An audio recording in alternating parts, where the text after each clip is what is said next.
The Badgers add a pretty high upside interior pass rusher where I think he fits in Wisconsin's defense.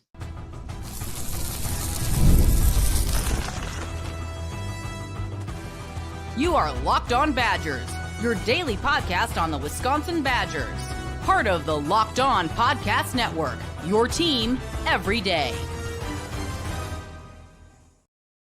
What is good, Badger fam? Welcome to Locked On Badgers, your team every single day. I'm your host, Ryan Herrings, part of the Locked On Podcast Network. Coming to you today, we're talking about JVR Suggs, defensive lineman who just committed to Wisconsin out of the portal. Also talking about Jack Cooper. I haven't had a chance. I've had a chance, I shouldn't say that, but want to take the opportunity to talk about Jack Cooper, promoted. Why I think that's a really good move for Wisconsin. But let's start here. The Badgers continue to be active, one of the most active teams in the portal this season, adding bodies, which makes sense because they were one of the most active teams losing bodies. So it kind of makes sense. Water finds its level. But let's fire the cannons, man, because I like this pickup. Fire the recruiting cannons. Another one is headed to Madison on Wisconsin. Okay, let's talk JVR Suggs. So let's get a little background here and then talk about how he graded out last year, where I think he might fit into this defense, and then talk about that defensive line class a little bit as a whole. JVR Suggs spent last year at LSU. That was a big pickup for LSU last year. A lot of teams were in on him. That was one of the most highly sought after coming out of Grand Valley State. One of the most highly sought after defensive linemen in the portal class last year. He had offers, I think, from Houston. I have it written down here. Had offers from Michigan, Arkansas, Penn State. LSU got him. That was a pretty big get for LSU. What did he do last year? Had 2.5 sacks, 10 tackles. Again, interior defensive lineman. So you're talking about a 6'2", 6'3", 300-pounder. So take stats with a grain of salt with guys like this to some degree, unless they're John Randall, Warren Sapp, right? Unless they're just an incredible player. 2.5 sacks from the interior is not that bad. He pushes the pocket, played 133 snaps last year for LSU. Also not a great LSU defense. Important to keep in mind. That was a middling SEC type of a defense for LSU. Better against the pass, not great against the run. When you break down what Suggs did for LSU, more effective as a pass rusher. Pro Football Focus has his pass rushing grade at 81.4, which for an interior guy, and this is why I let off the show, I said this might be a bit of a high upside guy. High upside meaning I think there's a niche he could fit on this defense line that makes us better. Not high upside like the Badgers just landed a first-round pick type, but he had an 81.4 pass rushing grade last year. And when you watch some film, some of the clips of him last year, there's a quickness to him that not a lot of guys on this defense had last year. Not always consistently there, but when it's locked in, you can see him kind of explode off the line. Really good rip move. Really good interior pass rushing skills at times that flash against pretty high-level competition. That 81.4 pass rushing grade last year for Suggs, just in context, would have been the highest pass rushing grade on our defense line by far. The only guy that's even kind of close is Elijah Hills, and he was in the upper 60s, low 70s. So that's what he brings. I think he brings you some quickness, some size. He definitely brings you experience. Has played a lot of college ball. He's got 1 year of eligibility left. I like this story. Work your way up from Grand Valley State, get to LSU. So you got to respect kind of the story there of where he started to where he's going. This is not like a former 5-star guy that Bear Alexander, for example, who just keeps bouncing around because he's not happy. This is a player that's worked his way up. Was moderately successful at LSU. Again, he played 133 snaps. By contrast, Kurt Neal played like 430 snaps for Wisconsin last year. So what is his role? I think it's probably rotationally helping out in the pass rush, providing a little bit of size. I think he might be one of your interior pass rushers, though. When you look at his grades, you look at the film, I'm not sure he's the guy you have out there on first down as a 3-tech trying to stop the run. I think it's part of the puzzle piece at defensive line. A couple more things here. Again, that would have been the highest pass rush grade for a UW defensive lineman last year. I think that's what Suggs brings. He brings some explosiveness to the middle. He had a 63 run defense grade, so not as stout against the run. Is the defense line fixed? Is it better? I think it's better. I do think it's better. You've added a ton of bodies. And here, listen to the weights here. This is what you've added to the defensive line, just weights. 295, 300, 270, 301, 295, and then 230, which is Michael Garner, who's more of an edge guy. He's 6'5". You've added 4 guys to this defensive line that are all 270 to 310, essentially. This team desperately needed that.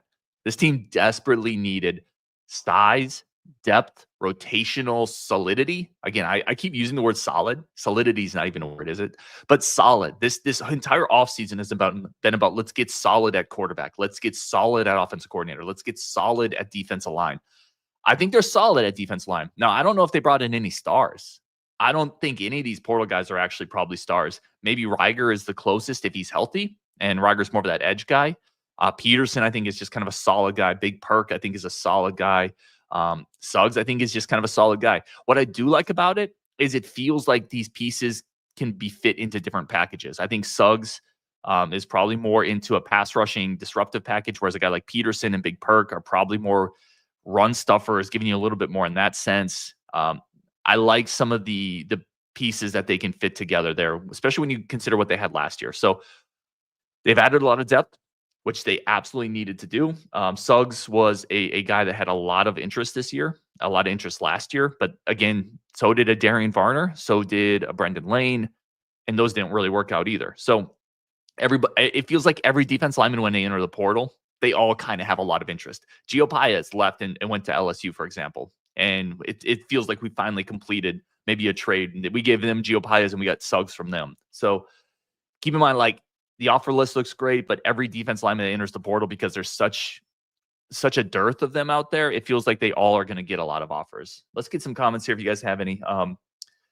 Josh says, didn't see this coming. Let's go. Yeah, man, they have loaded up. I'll tell you this. This staff, and I said this in the Discord, when they see a weakness on the roster, they enter the portal and they gorge themselves at that buffet. Like year one, it was quarterbacks, and they were like, yes, give me Evers and Mordecai. We're going to add Locke.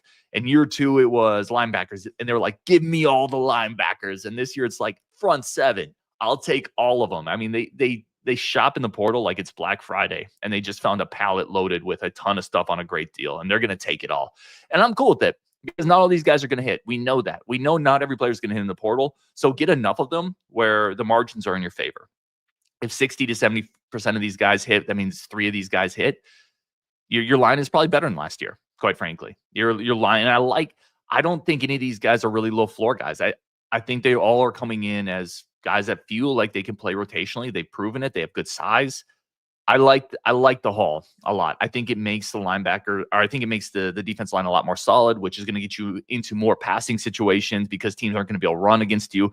And that opens up things for the linebackers. You know, every defensive lineman we get, we talk about, did they fix the defense line? Maybe the question should be, did they fix linebackers?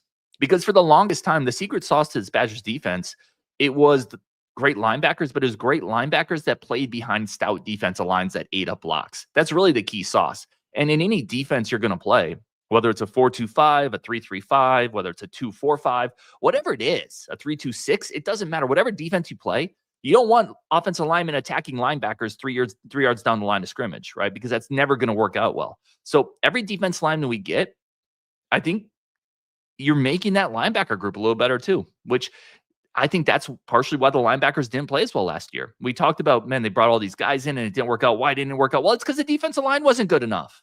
It's because the defensive line, it's because Kurt Neal was getting pushed into Jaheim Thomas every play. Not every play. And the linebackers weren't perfect. And I thought the rotations at that spot were bad. But the defensive line helps the linebackers. And you brought in 5 of those dudes this offseason. I think they did a really good job at this position. Now, still need corners, but that's not for this show. Kyle says, let's go, Ryan. What's up, Kyle? DA says, this is awesome. What has happened to our defense line is huge. I'm not complaining, but what about our secondary? Yeah, right. Please get a corner or two. They have a couple of people visiting. That spot desperately needs bodies. Zach says, I hope Hitchler comes back. Any word on a quarterback coach yet? So a couple things here. Colin Hitchler, who was obviously the Badgers safeties coach, left for Bama last year, was let go by Bama just today. I think today or yesterday, they let Colin Hitchler go. I don't think here's the thing with Hitchler. I thought he did really well with Wisconsin. I didn't love when he left. He's a really good recruiter. Where would you put him? You just hired a new safeties coach, which we're about to talk about. You're not going to demote Jack Cooper after just hiring him for a lot of reasons, which I'll get into. So where would you put Hitchler, and how are you affording, like, what? I just don't see a great feasible road for that to happen. But if it could, and it worked, and it didn't cause issues, i.e. you're not like taking off a guy you just promoted. But yeah, if it works, I'm all about adding another really good recruiter. And that is definitely Colin Hitchler. All right, let's take a second here. I want to get back. we're going to come up and talk about why I think Jack Cooper is actually a super underrated hire. That's coming up next on Locked On Badgers. First, a quick break for our friends of the show over at FanDuel. Y'all, FanDuel has like been with me since the jump. And if you've ever had a friend, a longtime friend, you can just have eye contact with them, right? And you know what the other one's thinking. That's FanDuel. FanDuel is awesome. They're trustworthy. That's a reason we've been with them so long. You can trust what they're doing over at FanDuel.com. The NFL playoffs are almost here. It's not too late to get in on the regular season action with FanDuel, America's #1 sportsbook. Right now, new customers can finish the season strong with $250 in bonus bets if your first $5 bet hits. FanDuel's simple. It's easy. It's fast. It's quick. It's secure. It's impenetrable. It is exciting. It is nice. It is comfortable. It is the official sportsbook of the Locked On Podcast Network and the official sportsbook of the NFL. You're not going to go wrong with FanDuel.com. Please do it responsibly. Visit FanDuel.com today. That's FanDuel.com for your chance at $250 in bonus bets. Make every moment worth. FanDuel, the official sportsbook of the NFL. Today's episode also brought to you by our incredible friends over at Rocket Money. If you need to prune a few of those expenses, right? It's a new year. Let's be a little better. Let's be a little better on the gut. Let's be a little better financially. Rocket Money is here for you. Rocket Money helps you find subscriptions you forgot that you were paying for, which happens to a lot of us. That happens to me. It's definitely happened to me. Rocket Money is a personal finance app that helps you cancel unwanted subscriptions, monitor your spending, helps lower your bills so you can grow your savings. It brings everything together in one place. Cancel your unwanted subscriptions with Rocket Money and reach your financial goals faster. Go to rocketmoney.com/lockdown today. That's rocketmoney.com/lockdown. Rocketmoney.com/lockdown. Terms to apply. Again, create the account, redeem code LOCKEDONCollege for $20 off. Okay, let's go. I don't know where I'm going with that. Let's talk. I want to hit this because I haven't done it yet. And then let's talk more defensive line recruiting. Jack Cooper. I want to hit Jack Cooper for a second. Promoted to the safeties coach. Alex Grinch left. I don't think there's a lot of Badger fans that are super sad with maybe Alex Grinch moving on. It always felt like a bit of an odd hire. It felt like a bit of a stopgap thing. Who is Jack Cooper?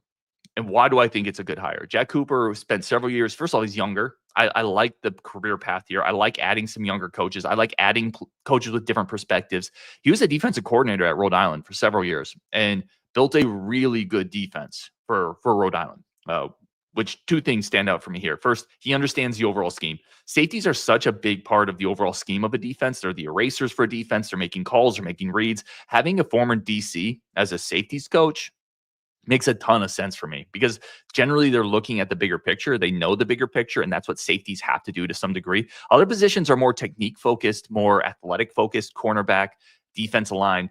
Safeties have to know a bigger picture. They are the strategists of the defense on the field, right?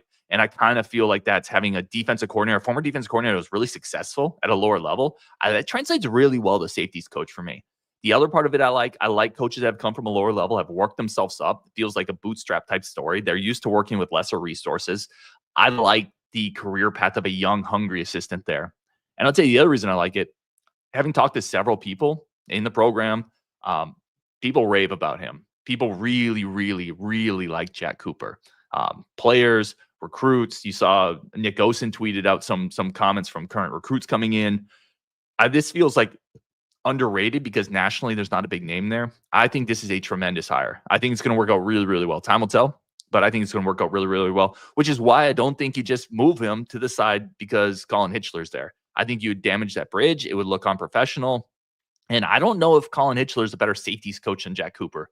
Better recruiter, almost certainly, because he was crushing it on the recruiting cycle for the Badgers. But the Badgers haven't. Here's the thing. The Badgers haven't had an issue recruiting. They haven't. They have done really well on the recruiting trail with Hitchler, post-Hitchler. I don't think that's the issue. You need to get coaches in. I think Cooper's a really good hire there. Let's see any comments here. A couple more. Oh, man, we got several here. Oh, yeah, John Graff. I mentioned this too. Finally got our end of the Gio Pius trade. Yep. Gio Pius went to LSU. Obviously, Suggs coming to Wisconsin a year later. Robert Sorensen says, solidity, the noun, quality or state of being firm or solid in structure. I knew I crushed it. Ray says, no corners. No, they got a couple visiting. Dwight Lewis committed to Mississippi State, Ole Miss or Mississippi State yesterday. That was a target for Wisconsin. Nice athletic profile. Not sure if he was fully a take or not for reasons, but that was a guy I was really looking at that I think would have slotted in well. Yeah, you got to get some corners. Kurt says, look at 2024 season explain. Lost starting quarterback in third game. Lost starting running back before conference season. No Big Ten caliber interior lineman. Yeah, and I would add to that, no pass rush, and poor special teams. There's a lot that went into making a 5-win season. A lot of bad ingredients that created that pot that we all had to eat out of. And hopefully next year the ingredients are a little bit better. AJ says if he has the highest PFF grade compared to our line last year, that's a win, no doubt. It is. Like this is absolutely a win. Now, again, we just have to understand that not every portal guy is going to work out. And I have some of the same concerns that we saw last year, where it felt like they brought a bunch of linebackers in and it didn't feel like they fully figure out how to use them all. Now you're bringing in 5 defensive linemen. Just think about this. You're bringing in 5 defensive linemen. You're bringing back a couple defensive linemen. Dylan Johnson, obviously big there, but a couple other guys as well. You have to figure out where to use Ernest Willer. You're bringing in Reiger. You're bringing in 3 freshman defensive linemen.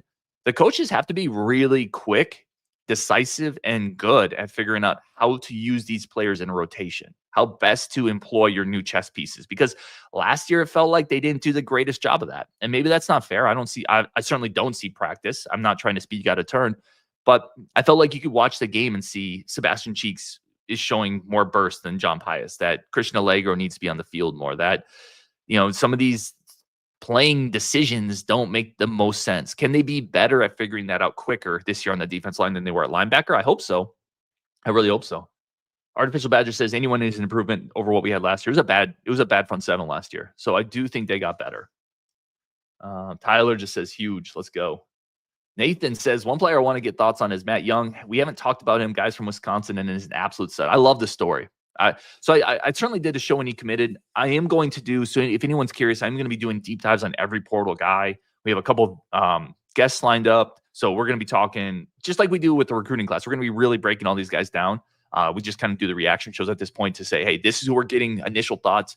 My concern with Matt Young is, how is he going to play in space at the Big Ten level? Like, I love the story. I think he's physical. I think he's going to be, is he just kind of an in-the-box guy? That's my concern. And that's kind of my concern with safeties in general. I feel like a lot of our guys are more suited to in-the-box guys.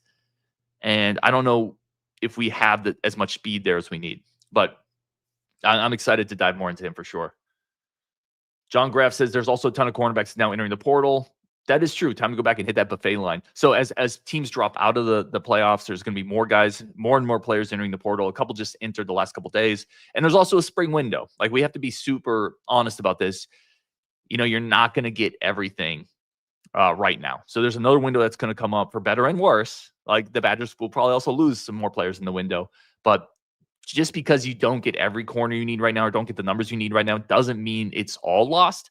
But I am telling you, you don't want to go into that spring window needing like 2 corners. And then what if you don't land the guy, right? So you still need something now, so you're not desperate in that spring window. Raygun says, assistant defensive coordinator for Colin. I don't think so. I don't know if Wisconsin's going to spend the money to give Colin an assistant defensive coordinator position. I kind of doubt it. And I don't know if he's worth that either. Glenn Mueller said, still April transfer window for the disgruntled spring ballers. Yep, exactly. And we'll probably lose a couple there too. I would look at a couple spots with crowded depth charts where players are probably coming into spring. Where do I fit into this? And if I don't fit where I want to fit, then they're going to bounce. So Wisconsin will lose a couple guys in the spring window. They'll probably add a couple guys in the spring window. Absolutely. Nathan goes back with Matt Young, says, really could be the steal of the portal. Absolute stud at Bethel. But his Wisconsin background gives me hope, plays with passion. Yeah, he'll be a fan favorite. He'll be an absolute fan favorite. I have no questions there. And this also feels like a guy that no matter what is going to be a solid special teams player, which is incredibly important. We saw special teams not be a strength really for a while now. So having that guy on kickoff return, on playing gunner, personal protector, whatever, it feels like a guy who you're going to be able to fit into a lot of spots in Wisconsin. And he feels like a guy to add into the locker room that is going to elevate that culture a little bit. So I'm excited for it. I'm curious how well he's going to be able to run. Bo Dragon says, Ryan, you look sad after talking to Brian Smith.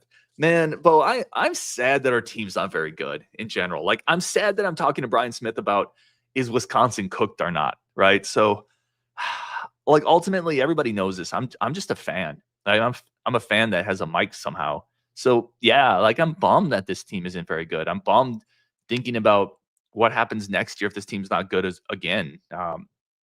It does bum me out. Robert Sorensen says, is Paul Haynes' seat hot after all the guys that left and what Snowden said about him? I have no clue. Paul Haynes is a well-respected coach. You have to be able to connect to players now in this new era of college football and take that for what it is. I would also not put a ton of stock into a player's exit interview because you're only going to get that side of it. And I don't think Amari Snowden was ever going to be a corner either. In that sense, I kind of agree with Paul Haynes. You just don't find very many guys at his size that can move and have the hips to be able to mirror receivers. I thought he was probably more of a safety. So let's see where that career goes. Ultimately, he might just be a baseball player at the end of the day. Okay. All right. We'll wrap it up there. Again, more comments. I don't always get back to them. AJ says Zachman is back and he's a center fielder. I'm okay with a box safety, strong safety. I hear you, AJ, and I'm glad Zachman's back. I don't know if Zachman is a great center fielder. And maybe it's the best you have, and that's fine. He's smart. Yeah, he's versatile. He's tough. I just don't know if he has the speed to go playing that deep third to be able to get over and cover a vert, like to be able to get over and cover a 9 route against a good team. I don't think Zachman has that speed. Now, maybe the answer is nobody does, and it is what it is. Did we have it last year? I think Austin Brown might be more of your deep safety. Wohler was kind of that guy in times last year before they moved him up into the box more. Ultimately, that's a hole on this defense in general. This defense needs a faster safety in that back seven, and they've needed it for a couple of years.